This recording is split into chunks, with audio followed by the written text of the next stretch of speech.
So, it's about time I jumped on this bandwagon of being a dead horse. The NASCAR playoff system.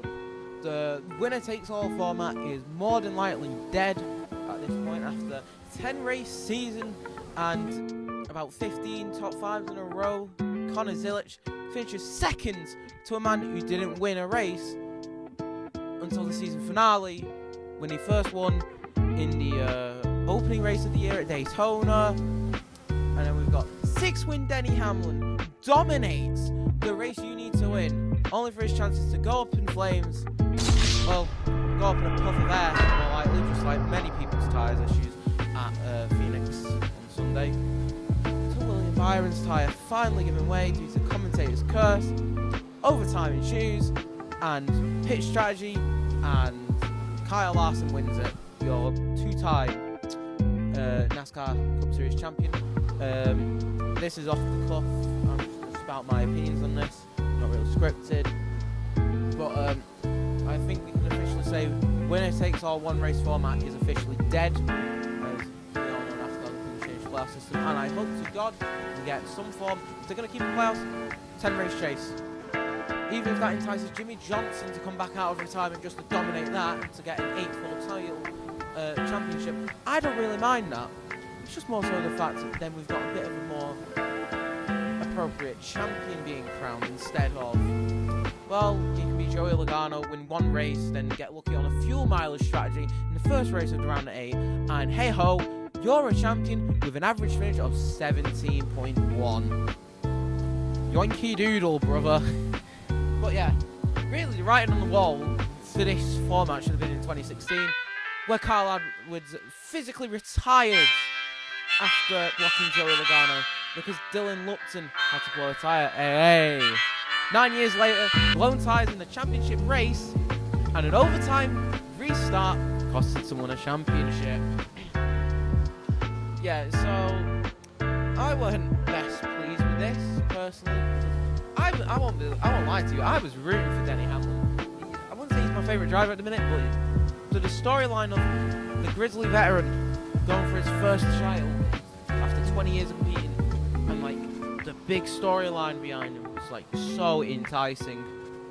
And also, we need someone like him where he kind of just antagonises the fans a bit, because he's like one of the real person. Apart from like Carson Hocevar, and maybe like off the top of my head as like personality,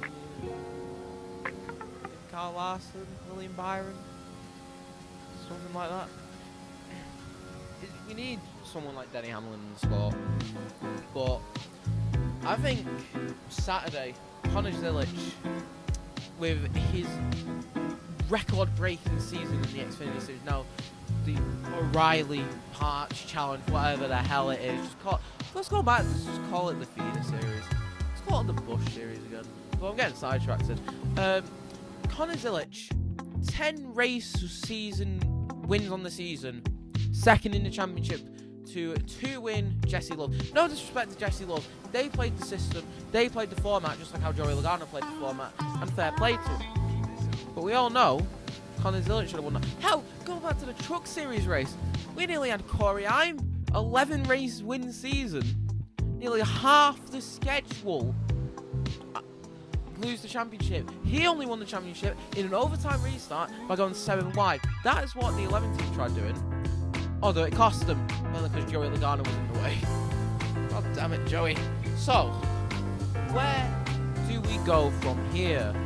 Either return to a full 36 season points format, which I've seen people say, well, if Hamlin won the championship, he wouldn't be the outright winner if you go in full points. It would have been either Larson or Bell. But it's like, you can make that argument, but there's no way of telling who would be the actual champion of that format, due to the fact the racing would be 100% different on that approach, because drivers can play for more stage points and like stage wins and then wins.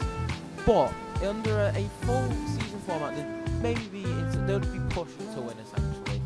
So like you'd have like Christopher Bell and Kyle Larson in a title fight points wise. Hell, 2021, Kyle Larson won it on full points, but we could have had a real good dogfight between him and Denny Hamlin. But, you know, oh well. At least that time, a 10 win season got rewarded with a championship. So yeah, this is a really quick video of me ranting. Well, not ranting, giving my opinions on the situation. Very unscripted. I think you can tell this is unscripted because I've just gone off the top of my dome. I had a few mental bullet points in my head of what to say. I think I've said most of them. Most of them might have gone out of my head. But yeah, NASCAR playoffs suck. Good riddance to the winner-takes-all format. And justice for Denny Hamlin. I'm kind of joking, but really though, it is ridiculous how a blown tire can literally crown a champion. Like, how many blown tires did we have in Phoenix? About 12, 15 off the top of my head. We had Briscoe had 3 over the entire weekend of my count go down. 2 in the race. If anything, Chase Briscoe should have won that championship. He more than well deserved it. I mean, Kyle Larson had the same issue. Came back from a lap down. Fair enough. With like savvy pit strategy, taking 2 tires. Obviously paid off well. That's what cost the 11 team as well. But end of the day, we wouldn't have been in this predicament if Brian France didn't think this off, because Jimmy Johnson couldn't stop winning tires. In a way, if you want to blame someone, you could try and blame this on Jimmy Johnson. But then again, look at the NASCAR leadership team at the time, especially the CEO, when the playoffs were born. So yeah, that about does it for this little rant video. Yeah, I come back after like 3 months of inactivity for like a full video, and this is what it is, the NASCAR playoffs. Thank you so much for watching, and goodbye.